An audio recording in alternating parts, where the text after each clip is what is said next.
ശബരിമലയിൽ നിർണായക രേഖകൾ നശിപ്പിച്ചതായി സൂചന. വിജയ് മല്യ സ്വർണം പൊതിഞ്ഞതുമായി ബന്ധപ്പെട്ട രേഖകൾ കാണാനില്ല. പ്രത്യേക അന്വേഷണ സംഘം ആവശ്യപ്പെട്ട രേഖകളാണ് കാണാതായിരിക്കുന്നത്.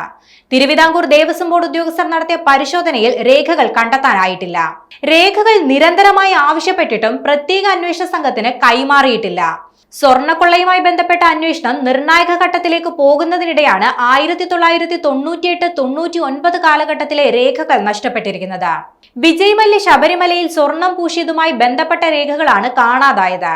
രേഖകൾ കണ്ടെത്താനായി എക്സിക്യൂട്ടീവ് ഓഫീസറുടെയും ദേവസ്വം കമ്മീഷണറുടെയും നേതൃത്വത്തിൽ ഉദ്യോഗസ്ഥ സംഘത്തെ നിയോഗിച്ചിരുന്നു. ഇവർ പരിശോധന നടത്തിയിട്ടും രേഖകൾ കണ്ടെത്താനായിട്ടില്ല. ദേവസ്വം ബോർഡ് ആസ്ഥാനത്തും പമ്പയിലും ആറന്മുളയിലും ഉൾപ്പെടെ പരിശോധനകൾ നടത്തിയിരുന്നു.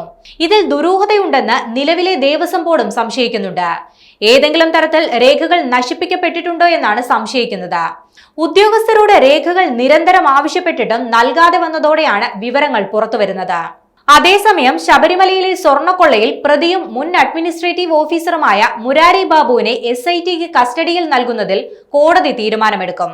കഴിഞ്ഞ ദിവസം SIT നൽകിയ പ്രൊഡക്ഷൻ വാറന്റാണ് റാന്നി മജിസ്ട്രേറ്റ് കോടതി പരിഗണിക്കുന്നത്. ഇന്ന് തന്നെ കസ്റ്റഡി അനുവദിക്കാനാണ് സാധ്യത. ഒന്നാം പ്രതിയായ ഉണ്ണികൃഷ്ണൻ പോറ്റിയുടെ കസ്റ്റഡി കാലാവധി ഒക്ടോബർ 30 വരെയാണ്. അത് തീരും മുൻപ് ഇരുവരെയും കൊണ്ട് ഒന്നിച്ച് തെളിവെടുപ്പ് നടത്തുകയെന്ന ലക്ഷ്യത്തോടെയാണ് SIT 29 മുൻപ് മുരാരി ബാബുവിനെ കസ്റ്റഡിയിൽ ആവശ്യപ്പെട്ടത്. ഇരുവരെയും ഒന്നിച്ചിരുത്തി ചോദ്യം ചെയ്യാനും ആലോചിക്കുന്നുണ്ട്. ദ്വാരപാലക പാളികളിലെ സ്വർണം കവർച്ച ചെയ്ത കേസിൽ രണ്ടാം പ്രതിയായ മുരാരി ബാബു സ്വർണം പൊതിഞ്ഞ കട്ടിളപ്പാളികൾ പുറത്തേക്ക് കൊണ്ടുപോയ കേസിൽ 6ാം പ്രതിയാണ്. മുരാരി ബാബു തട്ടിപ്പിന് പോറ്റിയുമായി ചേർന്ന് ഗൂഢാലോചന നടത്തിയെന്നാണ് SITയുടെ കണ്ടെത്തൽ.